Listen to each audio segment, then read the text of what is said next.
O Brasil foi o último país do continente americano a abolir a escravidão, em 1888. Mas mesmo livres, 1,5 milhão de pessoas negras foram colocadas na sociedade brasileira sem nenhum suporte. E por conta dessa herança histórica vinda de centenas de anos de escravidão, é que nasce o que chamamos de racismo estrutural.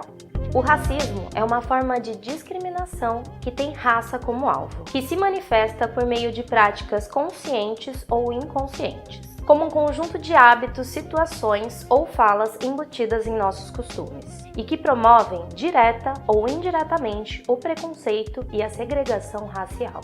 Não dá para saber exatamente quando o racismo começou, mas essas ideias se espalharam entre os séculos 16 e 17 por conta da colonização do continente americano. Os europeus consideravam em sua visão eurocêntrica que os povos de origem europeia seriam mais inteligentes e mais capazes de prosperar, enquanto os negros e indígenas eram considerados animais.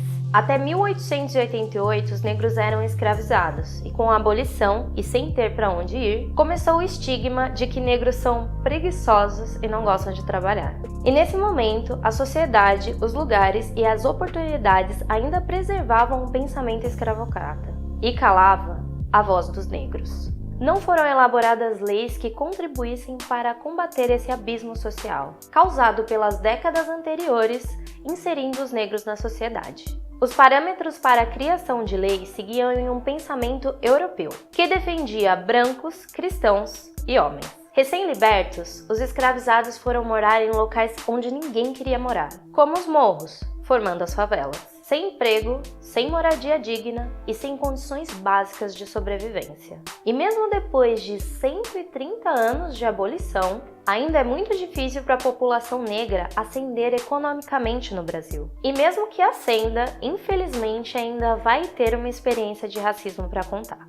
Estudos sobre a desigualdade racial mostram que existe um pensamento enraizado de medo do branco ser comparado ao negro, de ter as mesmas profissões que os negros, de frequentarem os mesmos lugares. O preconceito está na estrutura que formou esse pensamento. Outra forma de racismo estrutural muito praticado, mesmo sem intenção ofensiva, são as falas e hábitos de linguagem pejorativos incorporados ao nosso cotidiano. Quando usamos expressões racistas como a palavra denegrir, que nada mais é do que tornar algo negro. Ou quando utilizamos nomenclaturas para negros ou pretos, como as palavras mulato e pessoa de cor.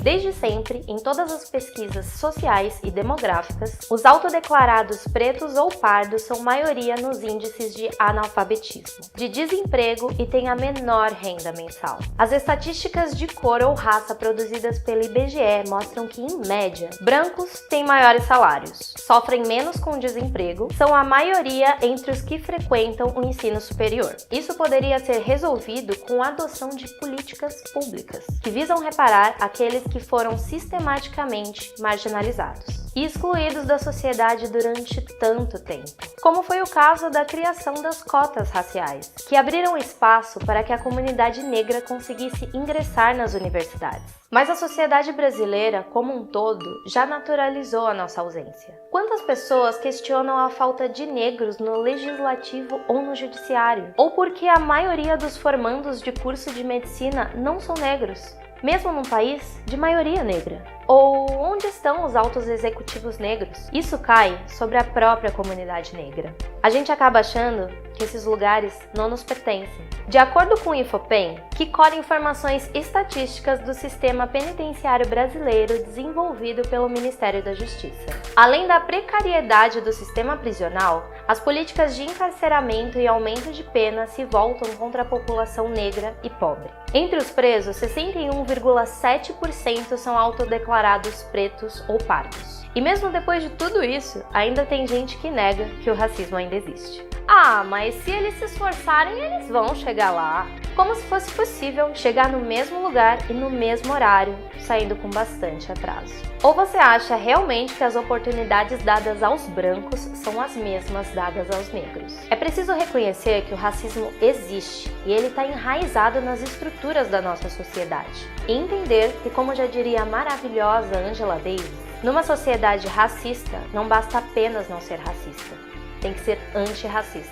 Porque essa luta não é só nossa, dos negros. Essa luta é de todos.